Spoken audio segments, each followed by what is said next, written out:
Hey Arc Party listeners, this is the sixth and final LitReactor Archives episode.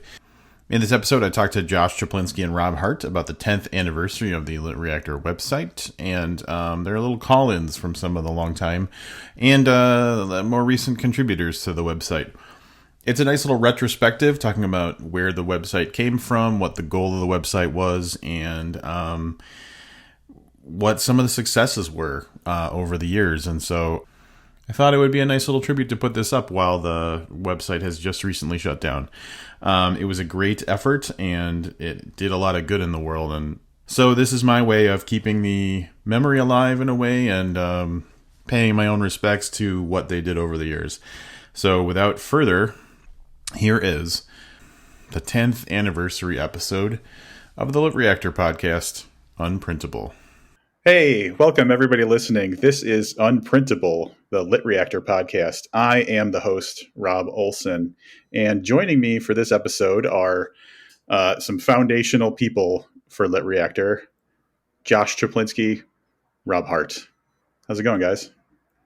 It's going real good. It's really fun to hear you announce yourself as the host of the Unprintable podcast. That's nice. It's amazing.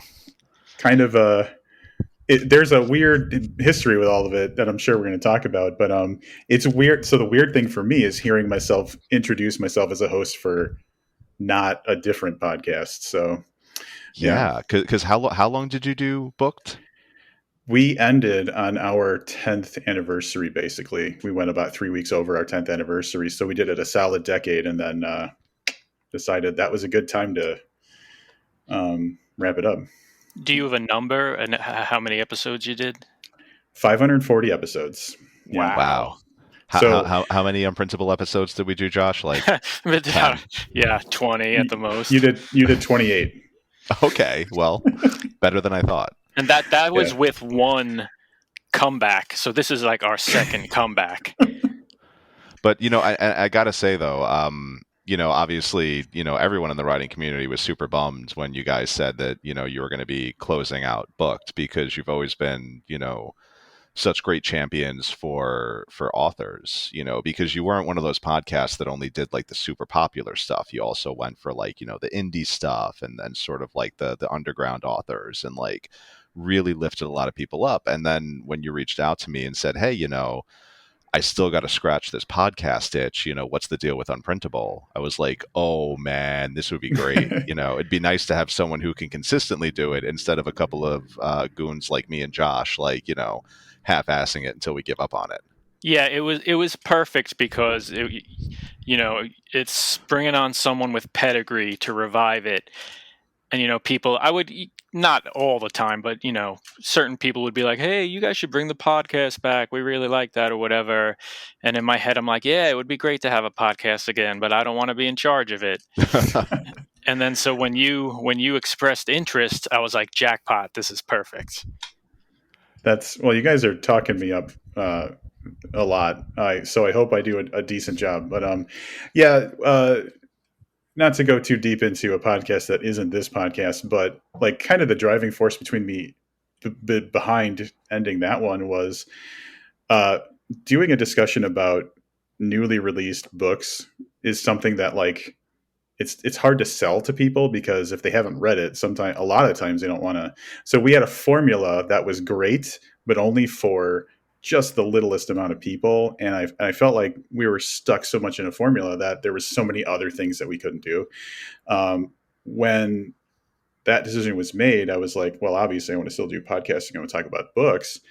You guys and LitReactor kind of grew up parallel to us and very much in a similar kind of group of people and similar interests and backgrounds and stuff. And I was thinking, well, exactly what you guys basically said was you guys aren't able to dedicate yourself to being podcasters first, but I am. So hopefully that works out. And it did. So. Yeah. And you know what? And this is as good a time as any to bring up maybe one of the less stellar moments in our past, but I think, I actually love the irony of you now being the host of Unprintable. It's just, it's got to be sweet for you, and it just appeals to my sense of, this is right. This is what should happen. So, yeah, I was thinking about this earlier today, where I was thinking I could jokingly make this like if you can't beat them, join them kind of thing, but you kind of really did beat us. Oh yeah, you beat us into submission and you took over. So that was the other way I could have positioned it. But yeah, like we had that little scuffle, which we'll just acknowledge really fast.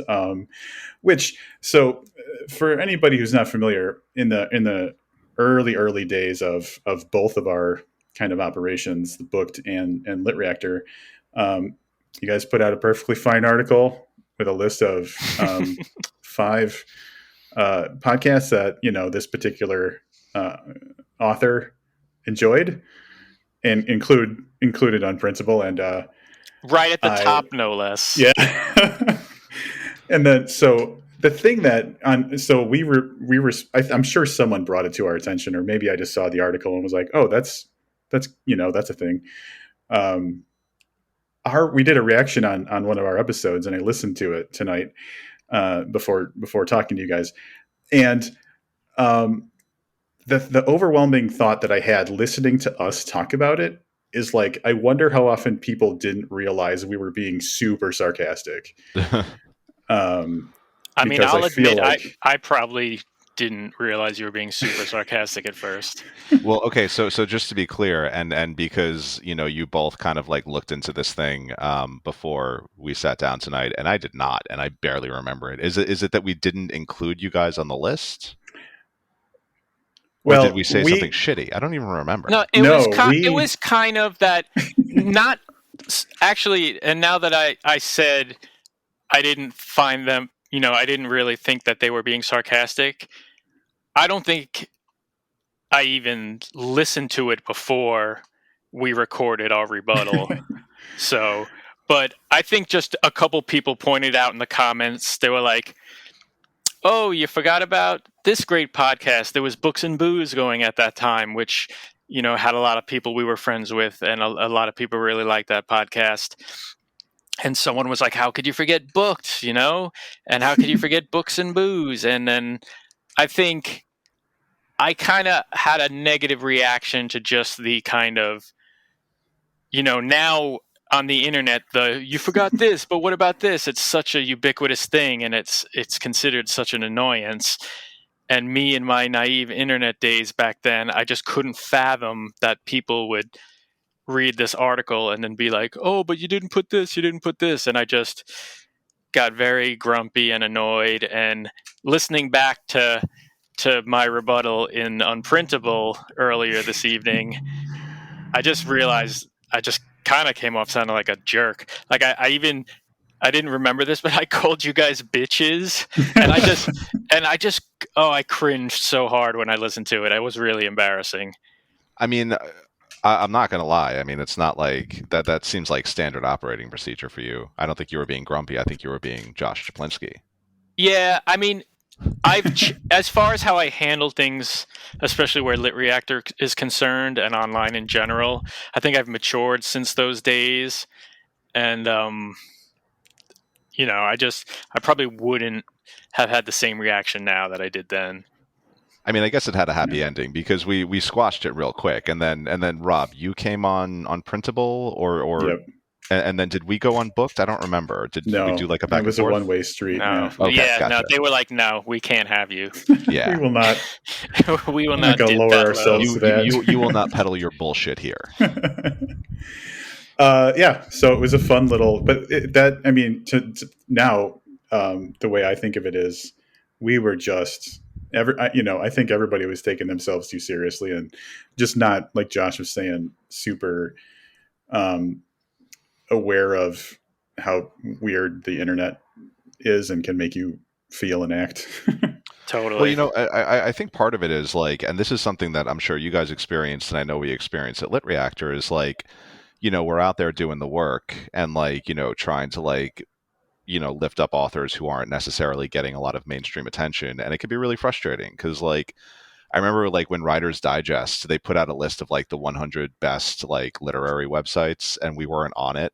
I got so mad, and like we went into the forums and we started a campaign and had people emailing Writer's Digest to be like, you can't leave off LitReactor. It's got a writer's workshop. It's got online instruction. It's got this. It's got that.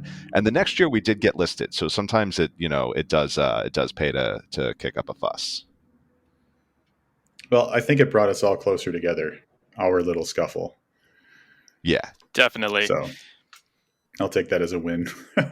It all's well that ends well. Yeah, here we are, 8 years later, probably working together.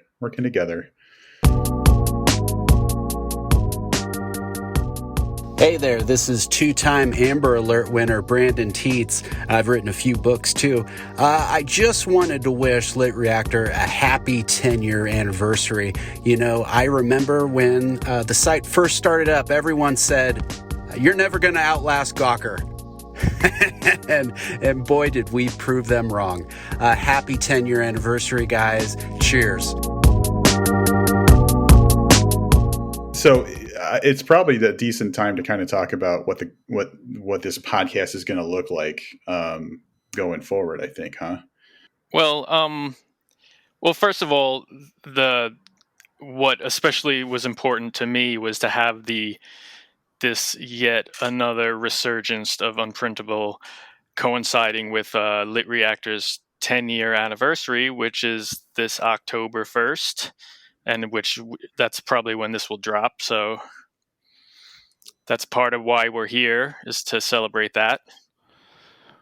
Yeah, and I guess in terms of like what the podcast is going to be, like we always kind of took a dual approach, that it was sort of like it was a place for readers and writers, and trying to bring in interesting guests, trying to like talk a little bit about what's going on in publishing, what's going on just sort of in general, but not really like getting too heady or too sort of like, I don't know, too gatekeepery about it, or sort of like, too highfalutin about it.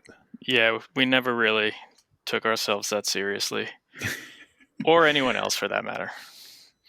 Or each other. From my end, I'll tell a quick story. I doing the podcast for a long time. I've got people in my life who watch me do it and listen to the podcast. And, someone kept kind of mentioning when I was talking about book stuff, like in person, I wish you sounded like this on your podcast, because you sound so excited and animated, and I want to hear what you have to say. On your podcast, you sound like you're doing something because you have to. And I really took it to heart. And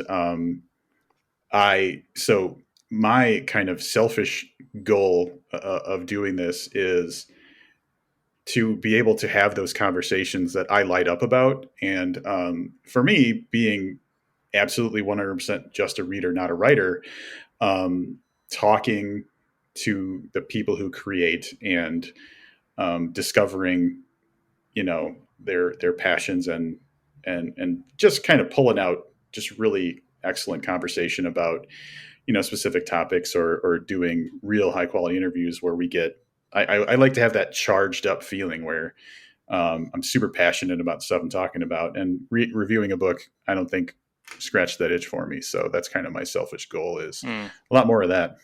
Yeah, I mean, that's a great goal. The more excited and exciting we are, the more exciting everyone else will be about it. Yeah. Well, hopefully.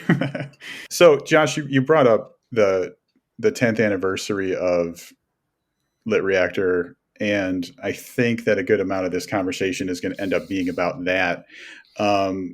So, and obviously, we don't have, we couldn't have better people on the podcast to talk about it. So, what do you think? Do you think we want to start out with like how LitReactor got started, and then move into some of your thoughts about the things that have happened over the years? Do you think that makes sense to do that? Yeah, I like talking about the genesis of the whole thing. All right. Well, yeah, I mean, I guess it was funny how the whole thing happens, because LitReactor almost grew out of necessity. for what was going on at the cult at Chuck Palahniuk's website, because like it was just turning into something so big and so hard to contain, where it was like all of a sudden it's like interviews with other authors and a forum and writing workshops, and it started to move away from sort of his stuff. And then I guess it was Dennis Dennis Widmeyer, who was finally just like, we just need to spin this off into its own website and just like make it a general purpose like website for readers and writers. Yeah, it's interesting because the way it's been explained to me is the reason chuckpolinick.net became that sort of website is because Chuck wasn't really that comfortable being the sole focus of attention. And it was kind of his idea to like, let's expand on this and kind of, shine the light on other writers. And then maybe we could have a workshop and, help aspiring writers make it about more than just me. So I think that's where that came from. But then in the end, like Rob said, I think it got a little unruly, and Dennis Widmeyer and Kirk Claus, who were partners on the cult, decided to spin it off into its own thing. Yeah, and thus LitReactor was born. And I just remember like, because I had done like a whole bunch of interviews for the cult. I interviewed Amy Hempel and Stephen Graham Jones, which actually Stephen reached out to me. And this interview is going back way, way, way long time ago. I think it was the first interview I did for the cult. And he was like, hey man, do you still have a copy of that? I'm like, oh my God, no. Are you kidding me? That was like 15 years ago. But then I taught him how to use the Wayback Machine on the internet so that like we can find an archived version of it. But it was funny to read that interview and be like, wow, I was bad at this. I mean, I still probably am, but especially then. But yeah, like Dennis initially reached out to me and was like, hey man, like, do you want to like submit like columns and stuff? Because I had been writing for them. I was like, yeah, cool, no problem. So I feel like, I was a little bit more on the outside, whereas Josh, like you and Dennis are buddies, like you're closer, you've known each other a long time. So you were a little bit more on the inside of that. Yeah. And, I'm kind of used to Dennis, who is a very excitable person, getting very excited about something and then trying to rope in all his friends into being just as excited and to get into these zany projects with him. And so when he came to me with his latest zany idea, which was LitReactor, I kind of knew what I was in for. But I definitely wanted to be a part of it because back when the cult started, this was like the really nascent days of the internet. Like Dennis was the first person I knew who had a home computer. And this was even like, I didn't get one for years after this. So Dennis had a computer and like we'd all go over his house and like surf the web, which was like the Wild West. And it was just, lots of porn, mostly of the animal variety, but it was just, it's like first of all, you could barely find anything. Like there weren't even really search engines at the time. There was like, we bought this book because we both worked at B. Dalton Bookstore in Roosevelt Field Mall. That's how we met. And Dennis bought this book that was basically like a World Wide Web Yellow Pages, and it supposedly had the web address for all websites at the time, because you couldn't just like be like, oh, cats, and like, all these search returns for cats would come up. It would just, it was just insane long URLs, and no one knew how to find anything. But anyway, so this is back in those days, and we were working at the bookstore. We had both just read Fight Club, and I think Survivor had come out, and then Invisible Monsters had come out, and we were super into Chuck, and we were like, we got to see him when he comes around. And he came to New York, and so me, Dennis, another friend of mine, Kevin, and our friend Amy, we all went to see him. And I forget what the venue was, but there was literally like 10 people there to see him read. It was insane compared to, what his readings would become just a few years later. But no kidding. So we go see Chuck, and we're all just super pumped and super into it. But Dennis is just like above and beyond excited more than anyone. And like, I don't think he'd even like spoke to us about this beforehand, but afterwards he went right up to Chuck and he's signing books for us or whatever. And he's like, oh man, we love your work, this and that, blah, blah, blah, blah, blah. He's like, do you have a website? And Chuck's like, oh, website? No, what's that, more or less? And Dennis was like, I'm going to make a website for you. And Chuck just kind of gave us this look and was just like, sure, kid, whatever you want. And so Dennis went home and like bought every book on, learning what you needed to know to make a website in those days, Angel Fire page or whatever. And he was like, you come. He wanted me to come over like every single day. He's like, come on, work on the website. You got to be a part of this. And I was just like I didn't even have my own computer at the time, and I was just like, I don't know if I want to be so deep in this. It seems kind of boring. You go ahead.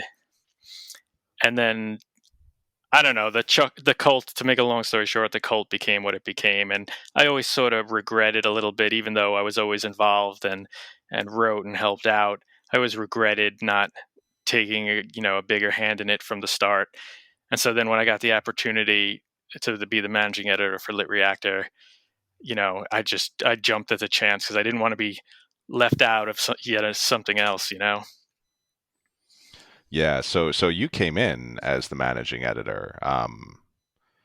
Yeah, I kind of barreled my way in because I initially was like writing columns, and then I just started like volunteering for other things and doing other stuff, and then eventually like the position to run the class program opened up, like the online workshops, and Dennis was like, hey, is this something you'd be interested in? And I think initially I was like, no, that seems like too much work. And then I realized like, wait, no, actually this would probably be a lot of fun, and I think I can do this. And so I took that on, and from there it just kind of became like, for the longest time it was you, me, Dennis, and Kirk just kind of like calling the shots on everything. Which was fun because we got to do like the writing contests where we had like those big community contests and like with prizes and stuff. And we did like AWP and word stock, so we were actually out at conventions, like with a table, like with like buttons and shit, and that was really fun. It was always fun doing the in-person stuff because it was like, this is something that, LitReactor, obviously, we're about to hit 10 years, but even before that, for a few years with the cult, I mean, this is something we've all been a part of for like 12, 13, 14, 15 years. And, we had spent so little time together, which was funny, especially because like, me, Dennis, and you, Josh, are all from New York. Even though even though Dennis lives in LA now because he's a hotshot movie director, which is also why he's not here. We invited him. He was like, "Hey, man, like lunch with Spielberg. Like you guys go do your thing." Yeah, he's too big for this stuff now. Yeah, but it was always nice then to like after years and years of like working together to be like, all right, let's go to some weird random city and have a bunch of drinks and go sit at a fucking table hungover giving away buttons.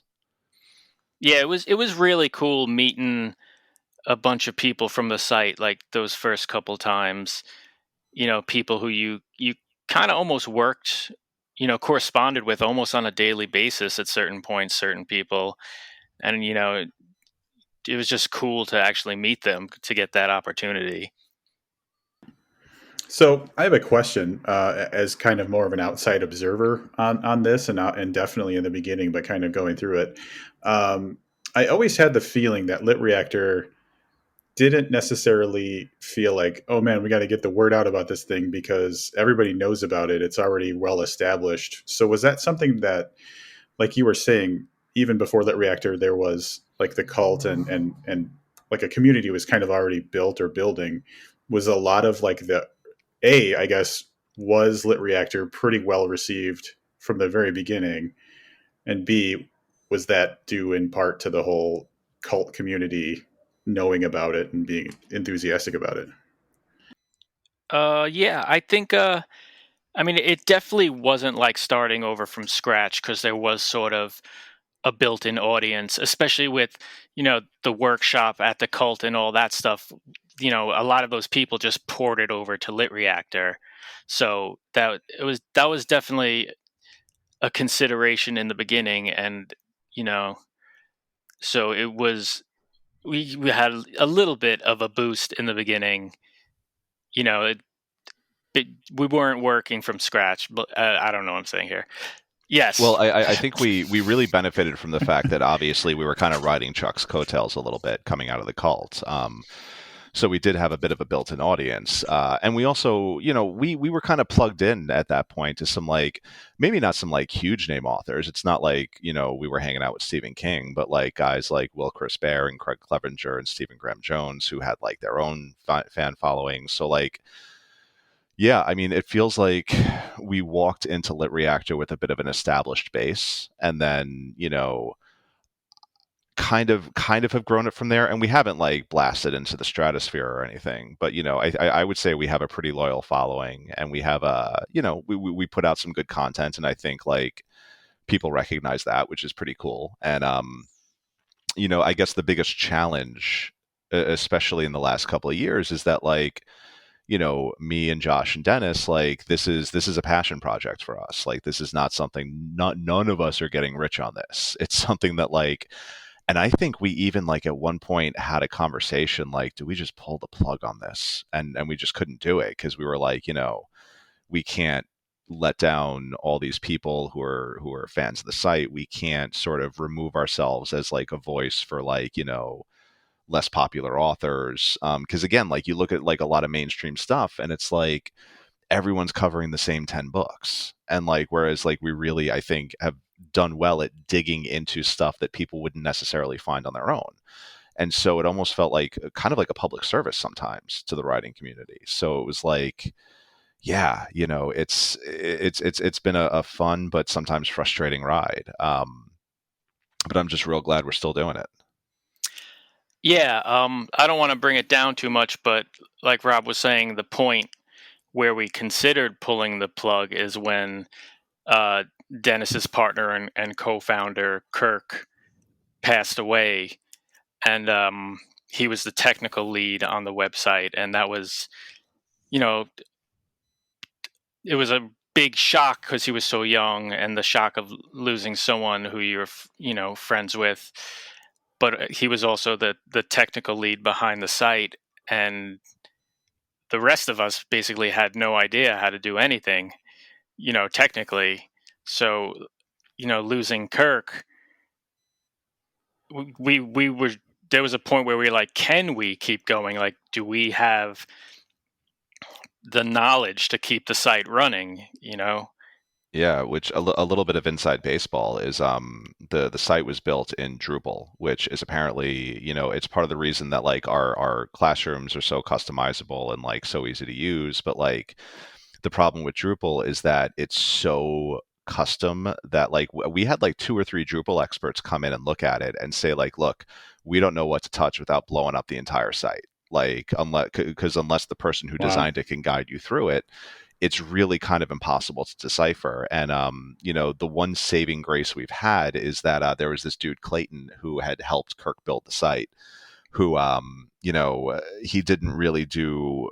He didn't do like Kirk really did the majority of it, but Clayton was there for a lot of it, and he really understands it. So like we've had a few technical hiccups since Kirk passed away, but for the most part, like if something breaks, we can just go crying to Clayton, and usually like he'll have it fixed within a couple of minutes. And it's been a little scary because there's always kind of that feeling of like, is one day like something just going to explode and the entire ship is going to sink. But yeah, like we all that was a tough one, man, because like Kirk was such a good dude, and I think too he was a really calming presence, because me and Dennis and Josh all have like we have strong personalities, and there's times where like we've really butted heads on some things, probably instigated by me because I'm a pain in the ass to work with. But Kirk I think was always really good at just kind of coming in with like this really rational like, here's what we should do and here's why we should do it, and then everyone would be like, yeah, that makes sense. It's a kind of wonder we haven't all killed each other in the years since.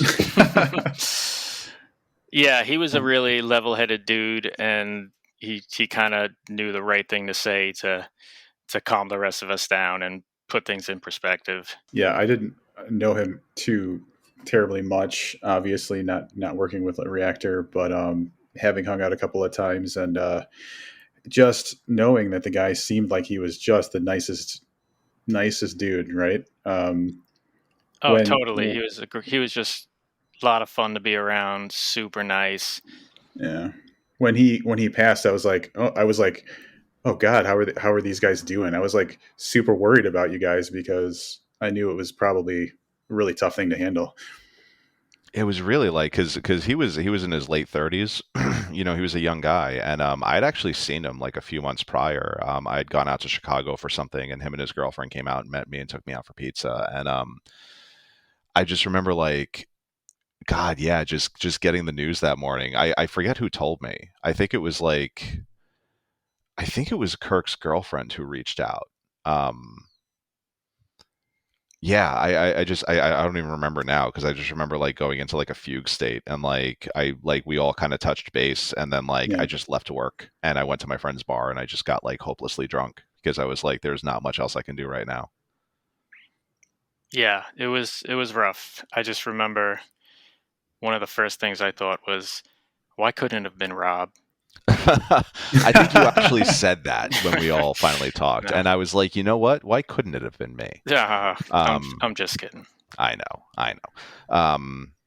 But yeah, no, and I guess, and I'm glad we're taking a minute to talk about Kirk in the context of the 10th anniversary because this site would not be here without him. And I guess the one thing that kind of is a bummer is like I remember too the last conference we were all at.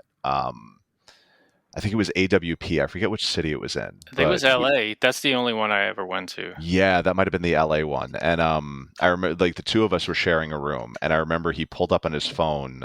He showed me the redesign for the site. He was in the middle of working on a redesign, and Oh wow. and it was gorgeous. Like it looks so good, and it looks so much more modern. And you could like you look at LitReactor now, it feels like it's got some cobwebs on it. It feels a little bit dated.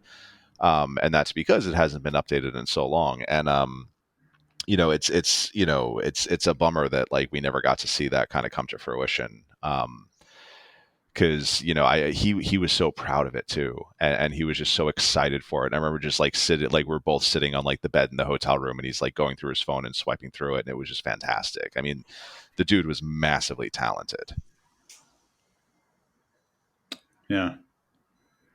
Well, to contrast what you were saying about it looking like it's got cobwebs, I was going through my emails because I was trying to find something, and maybe we can talk about this. And I went to like the earliest email I had from LitReactor, and obviously I saw a lot of similar kind of design stuff in the stuff. It was like a mailing list kind of thing to what's going on even now. And I'm like, man, this still looks like surprisingly fresh considering the design was conceived so long ago, if my understanding is correct. So like a testament to the fact that the dude knew what he was doing is I think that you don't look like you have a MySpace page kind of like really dated situation going on. In my opinion, I guess. Yeah, well, I mean, thankfully it doesn't look that old. Yeah, and I gotta say too, like I really, and again, like to Kirk's talents, like the thing that I would get told all the time is that, for a long time I was running the online workshop program, and now I'm still overseeing it, but Emma Clark is really handling sort of the day to day, and I was constantly hearing from instructors who had taught in other online classrooms. They were like, yours is the best. Like they were like, Blackboard sucks, this sucks, this sucks. Like LitReactor nailed it, they figured it out. And That's awesome. and again, that was a testament to Kirk, like saying, we're not going to take some other system and try to like, put some bells and whistles on it. We're going to figure out how this works. We're going to build a system from the ground up. And and that's been fantastic to work with. Hear, hear. Yeah. So the thing that I was looking for in my email, which I was unable to find, and I feel like it's because it wasn't something that was sent, it was more of something that you could download. Correct me if I'm wrong, but when the website was pre-launch, you could get a PDF with like information about what was like kind of the website was going to be about. Is that correct? There was, and I think this information's still on the website, and I've just assumed that anyone who signs up new for the newsletter still gets it. There was like a kind of like PDF that featured some writing tips and tricks from Yeah. people like Chuck Palahniuk, Yep. Irving Welsh, I think, what's his name? Sandman guy. Why am I blanking on Neil his name? Gaiman. That guy, yeah. Yeah, I remember that. I had actually gotten something from Amy Hempel for that, and maybe like one or two other people. But yeah, like that was one of the things that we tried to do in the beginning was like some free gift stuff, like stuff to kind of like, Yeah. because that was the thing. Like obviously we had Chuck, to kind of like give us a little bit of legitimacy, but Chuck's also like a pretty private dude, and he's not like out there like banging the drum all day long. So like we kind of like we were drafting a little bit off the fact that we had some really good connections and we knew some really cool people, and people who were passionate about teaching and learning and giving writing advice. So it was kind of like, okay, cool, like who can we call on now so that we can start sort of like showing that we're a heavy hitter, that we're not just like some site that's like interested in getting into this, that we actually have these connections and we can use them. Well, it's effective because that's what I thought when I saw it. So it was effective on me at least. Yeah, I think that was something that people really appreciated at the time. It was a nice, cool little extra. Howdy, Craig Clevenger here. Congratulations, LitReactor. You're halfway to legal drinking age, if that's a thing with websites. Seriously, thanks for everything you've done, all your support, and everything you've done for the writing community. Cheers, y'all. So we talked a lot about like kind of the beginning and the genesis of everything. What is there stuff that happened over the years that stands out for you guys, or anything that you think is like foundational for people who are interested in LitReactor to know about the site and its history? I would say the thing that I love the most is like hearing now from people who kind of came up through our online classes saying like, hey, I got a book published, or I got a short story published, or this or that. I always really loved what the cult was doing, and then what LitReactor did with the classes, where it was like kind of like an a la carte thing, where it was like I can't afford tens of thousands of dollars to go get an MFA at Bennington, but like I can take a 4-week workshop with like an author I really admire who's going to drill down into a subject that I want to learn more about. So you could kind of like, there was a flexibility to it, and now seeing that pay off and seeing people sort of like, hey, like this worked for me, and I got I reached my goals, I achieved what I wanted. Like that's my favorite thing. It's like now looking at this sort of some people who like started with the site and have now kind of like built their way up and through the publishing system. Yeah, that never gets old. Yeah, I came across one recently that I wasn't quite aware of. I was listening to Max Booth's The Third's Ghoulish podcast, and he had Chandler Morrison on. And Chandler's a young dude. I think he's still, I don't know if he's 30 yet, or if he's in his early 30s, but he was talking to Max about something. Then he just mentioned, he's like, oh yeah, I grew up on LitReactor reading articles and stuff when I was first starting out getting into writing. And I was like, oh wow, that dude must have been like 20 years old or something when we started. And it's so cool to hear all these years later, he's, having success and people are really digging his books, him give us a little shout out like that. It's something I wasn't aware of. I really like the fact that you guys have like obviously these kind of things to bolster how you feel about the work that you do, but also like the presence of like an awareness and I guess almost like some, like Rob was talking before, kind of like a sense of duty to the community. Because from my perspective, I ended my podcast and it was only then that I heard from people going like, oh man, this is a real blow to the community. You guys always did this great stuff. I never really thought that, I always thought I was just kind of like shouting into a void, and I never considered my impact. So it's nice to know that you guys not only like get to understand that you have an impact and see these cool stories, but also feel like what we're doing is important, and we want to make sure that we continue to make it available for people. Yeah, I mean it sucked when booked shut down, because again, like I said before, you guys were, you weren't just doing the same 10 books as everyone else. And I mean, you guys were supporters of me early on. I mean, I appeared on your show back when I was publishing books with a small press, and and I always had a blast, because it was I'm just going to talk to you, do an in-depth analysis of my book with you for an hour. Cool, yeah, fine, I'm into that. Right. And so it was always nice to see too, guys who sort of were associated with Booked, or who were associated with LitReactor, who again, I interviewed Stephen Graham Jones way back when, and he was always a friend to the site, and he was always a good guy, and he was always there for us, and he was a podcast guest on Unprintable. That was actually the most tragic podcast guest, because I think we lost the fucking interview and we had to redo the whole thing. Oof, the worst. But he was a champ about it. Yeah, and just to see now, and now Steven's such a big deal, and he's killing it, and it's just nice to see that sort of progression and that growth. Yeah, I want to say on that note too, that I was super happy that you guys got to, or I got to, or I don't know how to put it. I was super happy that you guys reviewed my novel in one of your last shows, and that I got in there before you guys were gone, because especially when I listened to the episode, you guys were so thoughtful about your review of my book. And sometimes you do things, you try certain things, and you're not sure if it's going to come across, or if it reads off the page, or if it's just because it came out of your head, you understand it. But you guys really you touched on all the things I was worried people wouldn't get, and it just made me so happy. And it's just how thoughtful. I mean, thoughtful is the best word. How thoughtful you guys were about your review of the book. So that was an awesome thing for me.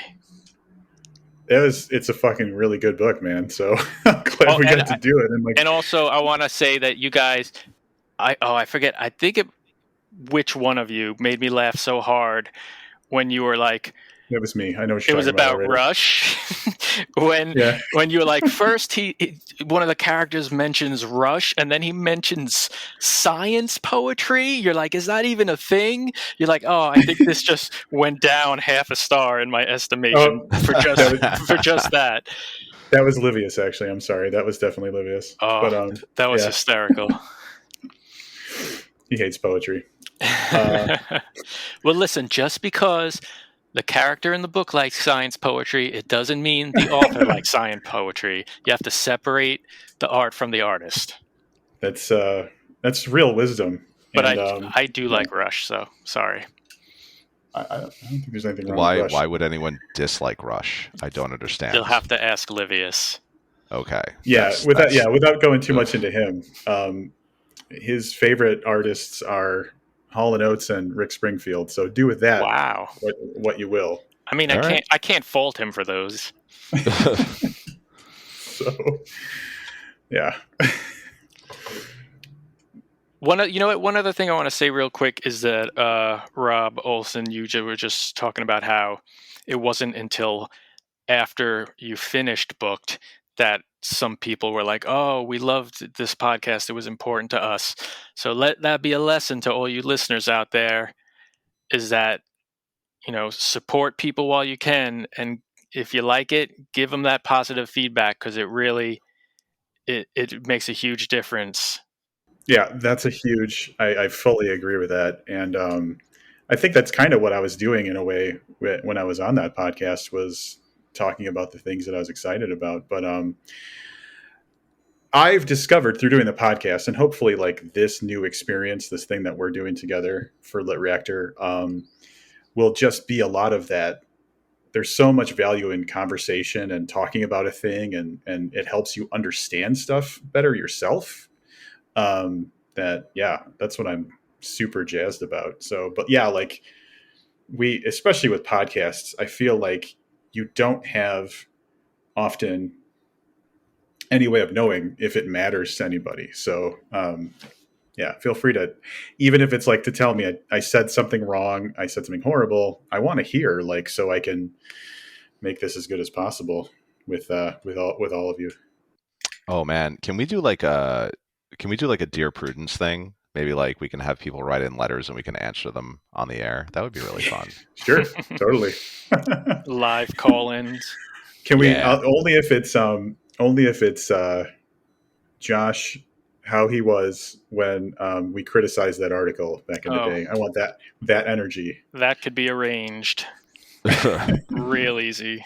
I would rather not deal with that ever again, but hey. I have a really high threshold for intense people, I think, sometimes. So. Well, you see, came to the right place. Yeah. Happy 10th birthday, LitReactor. Karina Wilson here. I'm so glad we're a decade in and you're still going strong. It's been a privilege to write for the site over all that time. Thank you for indulging my lurid columns and all the other stuff, and for introducing me to such a fantastic community of writers and readers. Here's to the next 10 years, if the zombie apocalypse doesn't lay waste to civilization first. Oh, and could someone remind me to replace my profile pic, please? It's started to get a Dorian Gray flavour to it now, it's been so long. Happy anniversary!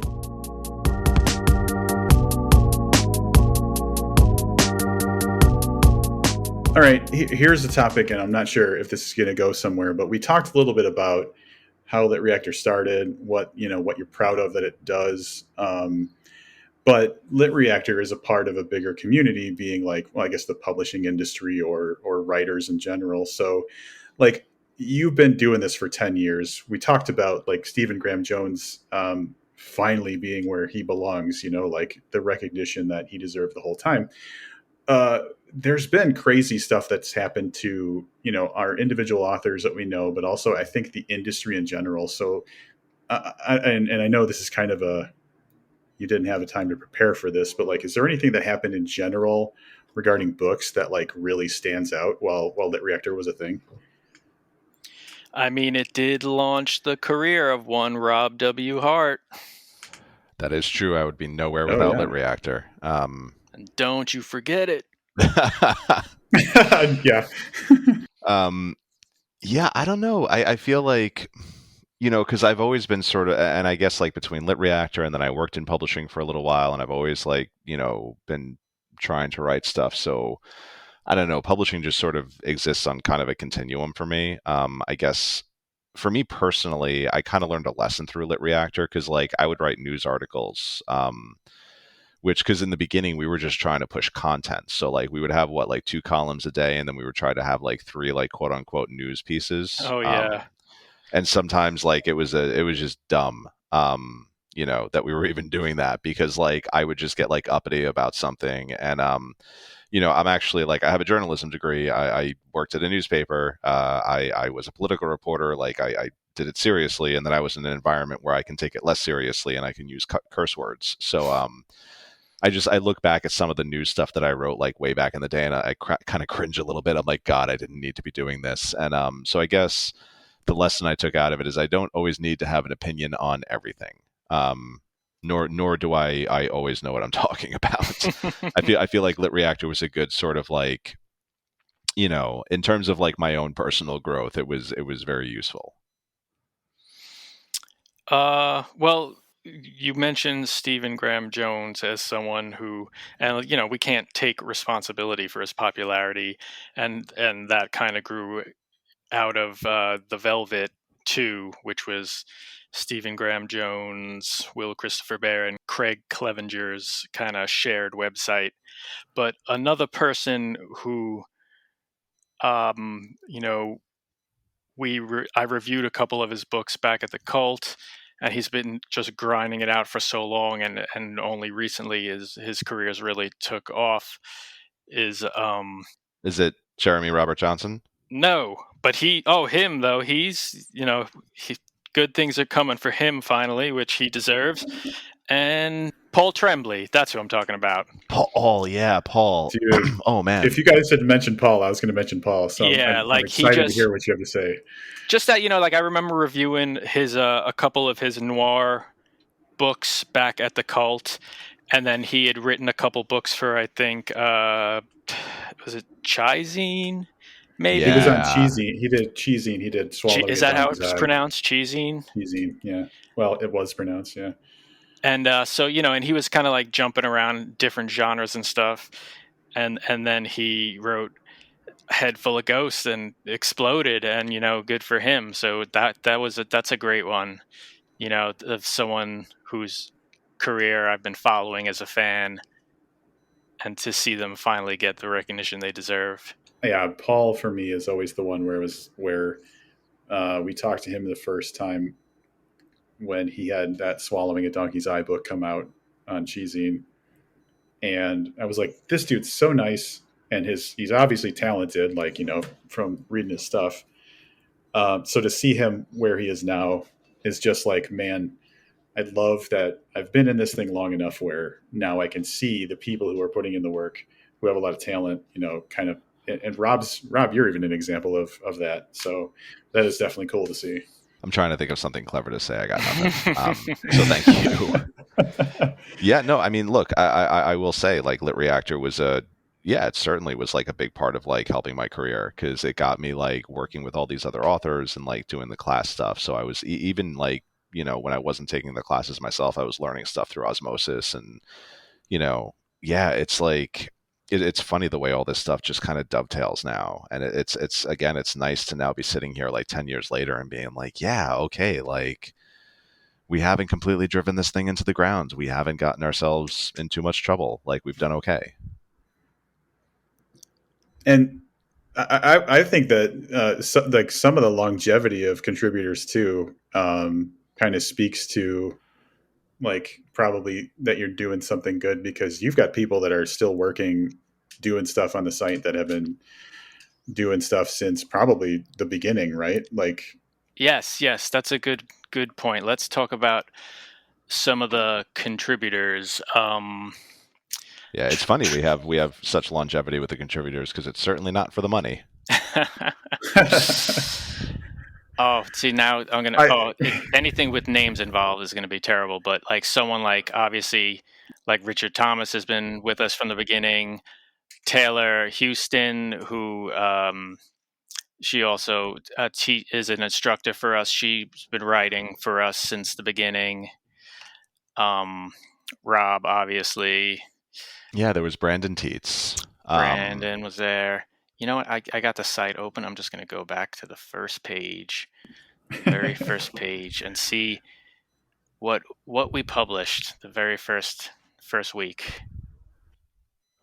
Yeah, and what's nice too is like we've also brought on some like really cool people. Like, I love having like Gabino Iglesias in the roster, because he's and he's another guy who just like now has a big deal with Mulholland, which is awesome. Yeah, that just happened. That's super exciting. Yeah, he was when he started writing for us, I was super happy about that. Max Booth III, who has his fingers in everything. He's been writing us for a long time now.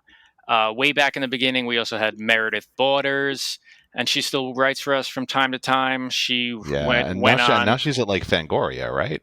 I think she moved on from there, but she had worked for Birth, Movies, Death, and Alamo Draft House, and then she worked at Fangoria, and so she's been involved in a lot of cool things. She was one of our very first, and that was great. Someone who joined kind of later on, maybe at the halfway point, but has just been like nonstop, solid, reliably churning out columns every month, is Peter Dirk. His stuff is always really funny, really insightful, requires very little editing, which makes me happy. So yeah, not like me. Big shout to Pete. It's funny. I actually met Pete before he started working for LitReactor. We did a workshop together with Tom Spanbauer in Portland. You guys were at the same one, because I know you both took it. Yeah, and I remember everyone at the table really brought it. Like it was one of those rare workshops where like even like Tom and his partner Sage were commenting on this later on. They were like, there's always one dick, and this one doesn't have any dicks, and that's great. Was Ellie Nash in your class too? Yeah, Allie Nash was there too, and now she's someone else who like she writes for us, but also like she's blowing up on her own. Yeah, it's a great group. Yeah, but yeah, I remember like well, the two of them were just so goddamn talented. They both read their stories, and I was sitting there like, fuck, this is good. And like, so when they came into the fold, I was like, this is such a good thing for us. Yeah, it's amazing how just like like-minded people from these kind of related groups find each other, and we had John Gingrich was one of our early writers.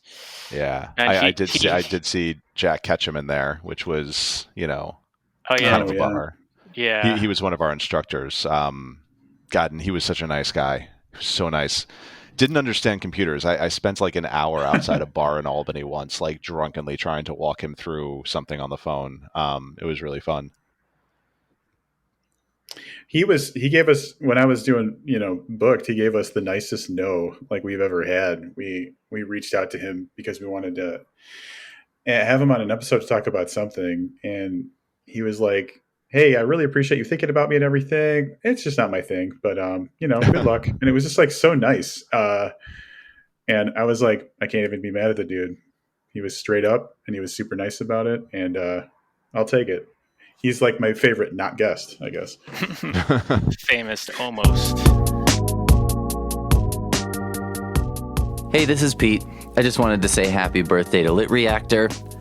My first paid writing gig ever was writing a column for LitReactor like 8 years ago.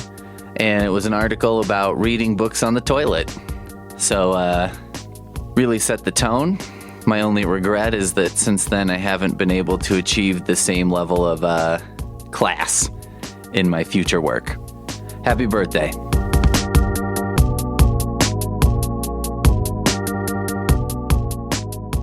Well, Rob, do you have any other questions? Because since we're talking about writers for LitReactor, it might be a good time to segue into my top 10 LitReactor columns of all time. Oh, right on. Yeah, the only other thing that I was thinking I would bring up is seeing if there's any kind of like plans for the future. Our plan for the future is restarting the podcast. Yeah. Honestly, no, you're pinning it on me. Yeah, we're pinning all our hopes on you. I haven't. The most future forward thinking I've done about LitReactor, other than keeping my head above water, has been the 10th anniversary. And a large part of that fell into my lap when you were like, I'd like to do the podcast. And I was like, yes. We were like, thank God someone's going to do something around 10th here. 10th anniversary fodder. I mean, I will say it's probably a good time for us, like the Brain Trust, to kind of sit down and like have a conversation, because we haven't done that in so long. Yeah, definitely. But yeah, like, because we're definitely sort of like, things are kind of smooth sailing right now. But I think maybe now is a good time to sort of say, okay, what could we do next? Hey guys, it's me, Max Booth.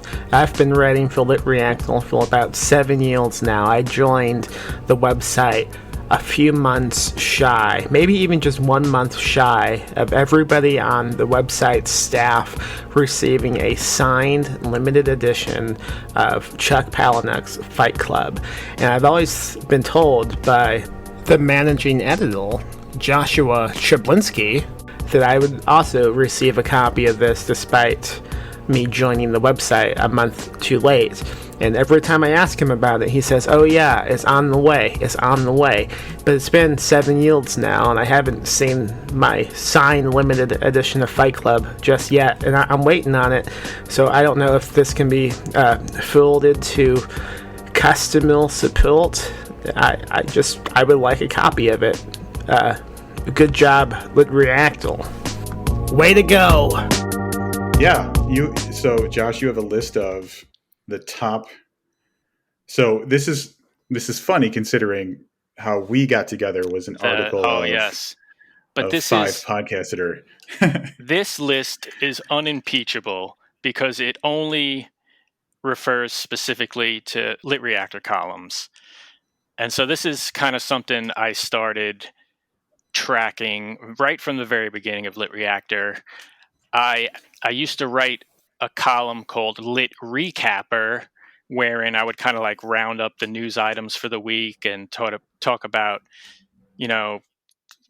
stories in the workshop and if anyone's published anything. And every once in a while, I would do a top 10, usually yearly, the top 10 most popular columns. And I was looking back, and the last time I did it was for year 6. I actually wrote a LitReactor column called the top 10 LitReactor columns of all time. And but I went to analytics earlier today to see 4 years later what the current standings are, and unsurprisingly, a few of the old stalwarts are there, but surprisingly, there's some new blood in here. So I'm gonna start from 10 and count down backwards. These are the top 10 most popular LitReactor columns of our entire 10-year run. So meaning these are the columns that got the most page views. Coming in at number 10, a column by Peter Dirk, previously mentioned, called The Sex Scene in Stephen King's It. Oh, God. Yes, wherein he describes in detail that scene from It, where all the underage kids have a gangbang. And All right, well. He wrote this September 5th, 2017, about the time, I think, It Chapter 1 came out. Yeah. A movie which did not include that scene. Thank God, because that would have been illegal. For good reason, yes. And we all wonder what Stephen King was thinking when he wrote that. But so are a lot of other people, because a lot of people searched and wanted to read about it. So number 10, all right. Sex Scene, Stephen King's It. Moving on, number 9, another sexy column. This one actually, though, this one is new to the top 10. This article, I don't even recognize this person's name or this article, even though I edited it. You're literally the news editor. It's from early in our run, from October 9th, 2013, by Alyssa Wald, The Do's and Don'ts of Writing Erotic Fiction. Really? So this is, it's in a listicle form, but it's basically writing tips, do's and don'ts of writing erotic fiction. So this, as of year 6, this column was nowhere near the top 10. So sometime in the last few years, somebody got real interested in erotic fiction, because this column was propelled to number 9. So, all right, good for you, Alyssa. That's yeah. So maybe a celebrity mentioned it or something. Yeah, who knows? I'm gonna have to do further research. Okay, so then the number 8 column by Taylor Houston from October 3rd, 2012. 10 words you literally didn't know you were getting wrong. Oh, that was a good one. Yeah, grammar stuff, always popular, always causes a lot of argument. And this one was no different. 10 words you literally didn't know you were getting wrong. All right, that was number 8. Coming in at number 7, another Stephen King-centric article. This one by Max Booth III, September 19th, 2014. This is a true classic. Every Stephen King novel summarized in 140 characters or less. So when Max, yeah, and didn't he do like a trolley thing where he put in like a Dean Koontz book or something, and then people flipped the fuck out, and I think that's kind of what propelled it. That's part of the amazing story behind this column is that Max listed every single novel Stephen King had written at the time and basically wrote a sarcastic one-sentence review of it. For example, Dreamcatcher, 4 friends battle a shit weasel. The Dark Tower V, Wolves of the Kala, Clint Eastwood becomes a Jedi and plays Quidditch. And then right below that, the entry that made very self-serious people very, very angry. Odd Thomas, the story of what happened to Haley Joel Osment's character in The Sixth Sense once he grew up. And of course, we all know that Stephen King did not write Odd Thomas, Dean Koontz did, and this became a long-running, recurring joke in multiple Max Booth columns. And one other really great tidbit about this column was almost adapted for a bit on the Queen Latifah talk show when it existed. Yeah, I remember that. Max was contacted by the Queen Latifah's people, and they were like, "We love this column. It's funny. We want to adapt it and use it on our show." And he was like, "Great. Let's sign a contract. Give me some money." And then the show got canceled. I remember when that email came in, because I think like he emailed all of us just to kind of be like, "Hey, what's the deal here? What can I do?" And I was just looking at it like, "What the fuck have we created?" I can't fathom that show and that type of show thought this was good content for their audience is just really bizarre. Yeah. Anyway, that's something. All right, I never knew that. That's pretty crazy. Something no other LitReactor writer can claim, that they were almost optioned for the Queen Latifah TV show. Yeah. All right, number 6. Literature's 10 Most Disturbing Sociopaths, written by Kimberly Turner on June 7th, 2013. So this is a long-standing column. It's been generating traffic for us for about good 8 years. Kimberly was one of our earlier writers. She did great work for us for a long time, and then got bored of us. I don't know what happened, and she left. And I tried luring her back in numerous times, but it didn't work. So even though you left us, congratulations to you, Kimberly. Moving on to number 5, another Kimberly Turner article, rubbing it in. The 10 Books Every Zombie Fan Must Read, from June 21st, 2013. So yeah, you know what? I remember that period, and I remember her being really good at that, because it was sort of like the listicle period of the internet where everything had to be a fucking list. Like every single thing had to be a list, and like I remember you and Dennis like pushing that. Like, I think I pitched something once, and you guys were like, "But can you make it a list?" And I was like, "Jesus Christ, yes, I can." Honestly, I'm glad those days are over, because yeah. As we read a list. Yeah. Well, as we do a list. Yeah. I think we'll see quite a few more of them in the remainder here. Number 4. Oh, look at this. Familiar name. The top 10 storytelling cliches writers need to stop using, by Rob Hart on April 5th, 2013. You are in the top 5, Rob. Oh, hell yeah. That was a good one. I remember that one, and people got real mad at me. Oh, yeah. And interesting tidbit about this one. It must have originally been called Top 10 Storytelling Cliches That Need to Disappear Forever, because that's what the URL says. But the name of the actual column is Top 10 Storytelling Cliches Writers Need to Stop Using. Looking through this list for things Rob said should never be done again that have been in his books. Let me see. Yeah. Oh, no, literally all of it. All of it. Come on.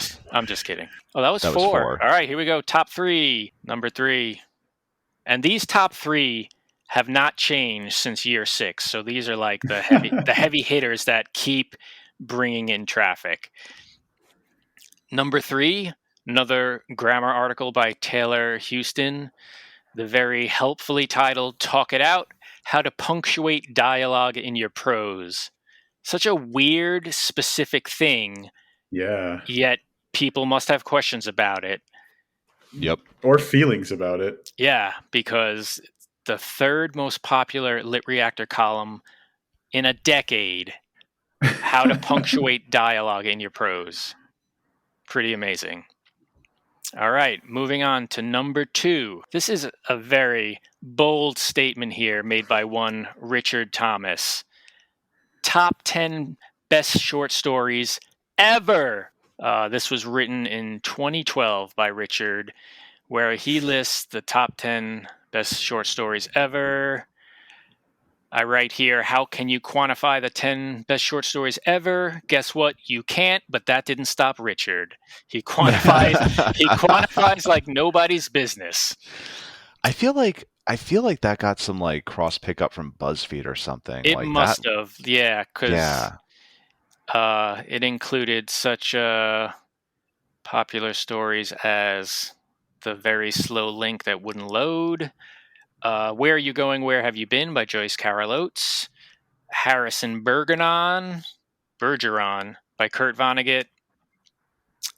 Yes, that's all that's left. All right, so this is great. I was going to make a joke that if this list doesn't have Father, Son, Holy Rabbit by Stephen Graham Jones, then it's wrong. And it does. It does, yeah.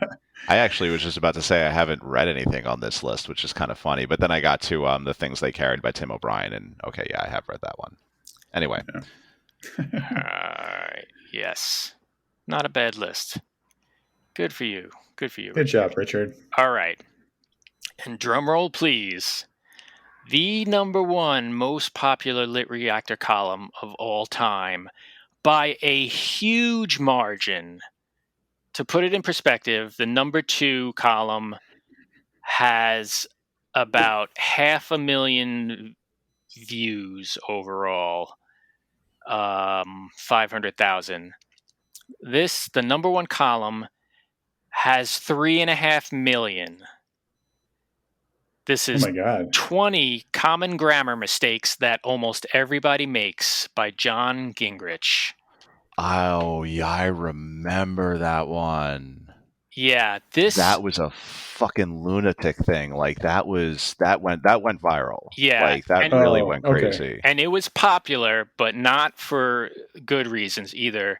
People got so angry.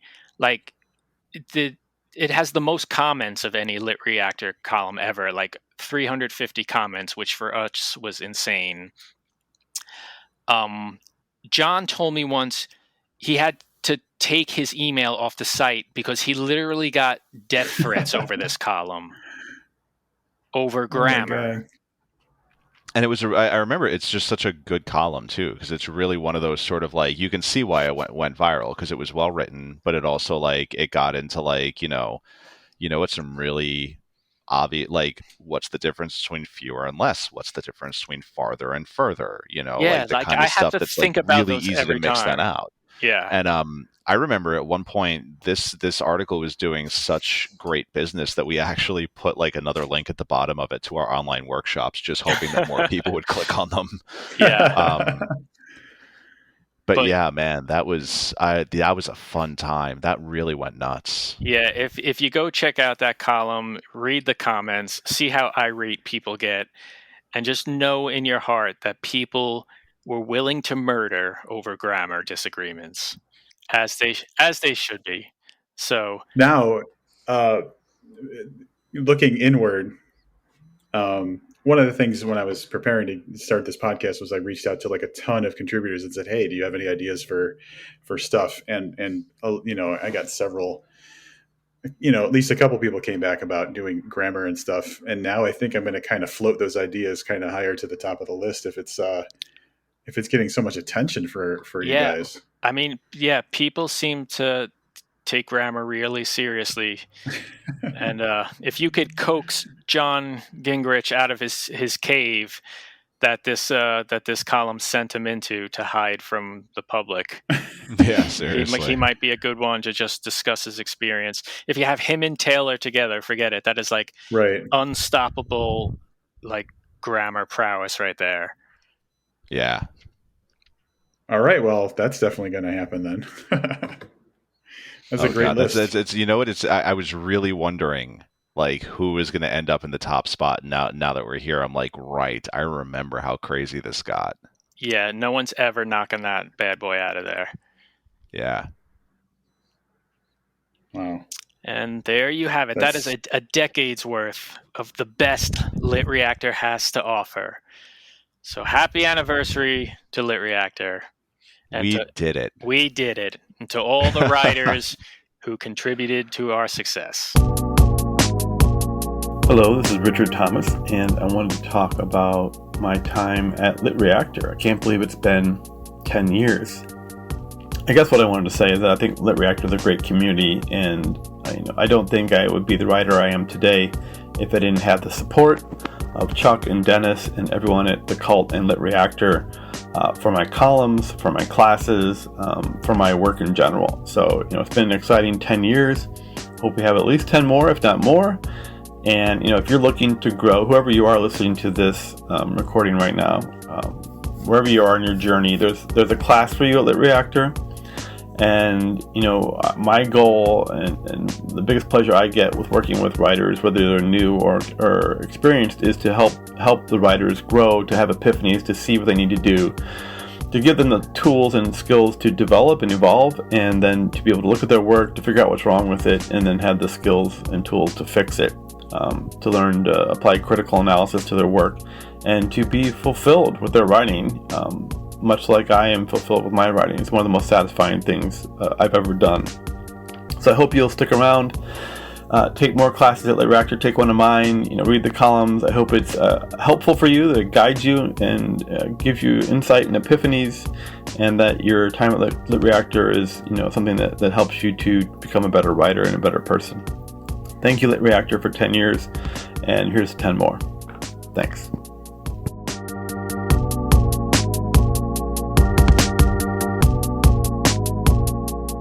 Guys, 10 years is a big milestone, and you should be really proud of the fact that LitReactor is going strong after all this time.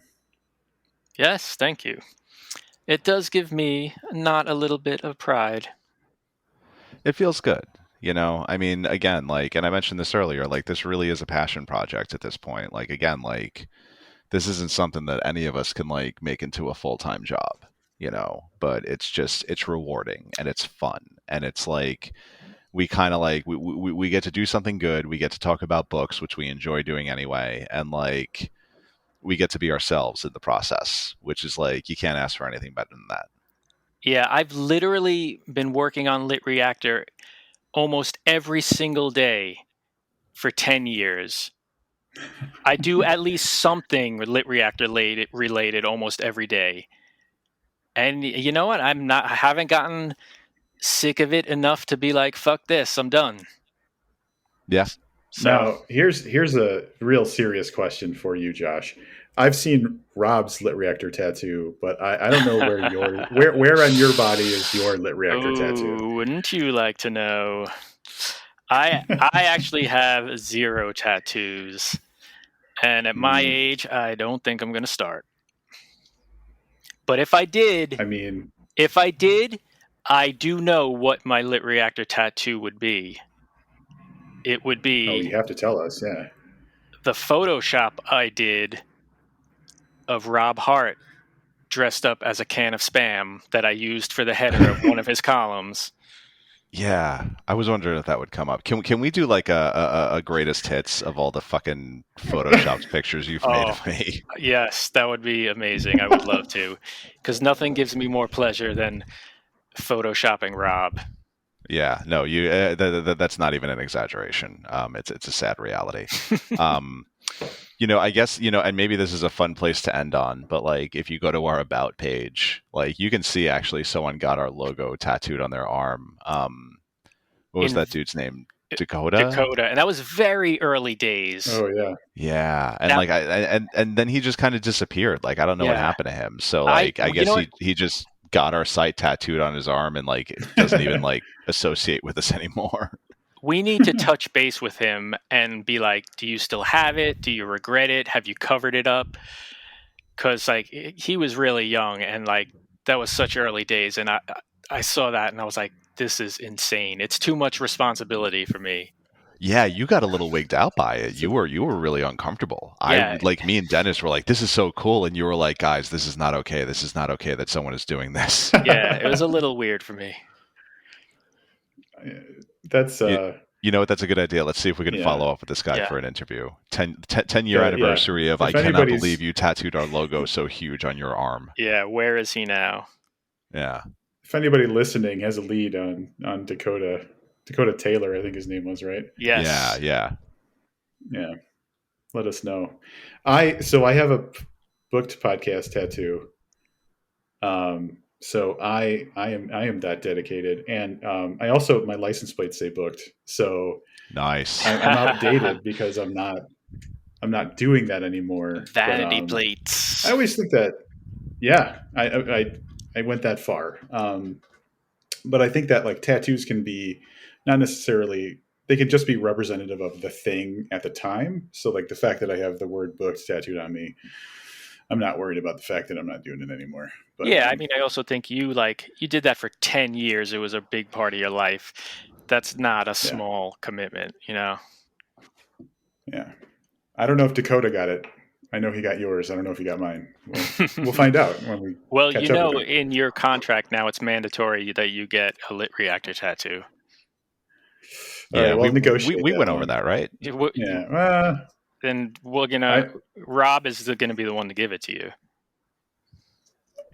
Okay. Well, Rob, didn't you just get a tattoo for Paradox Hotel?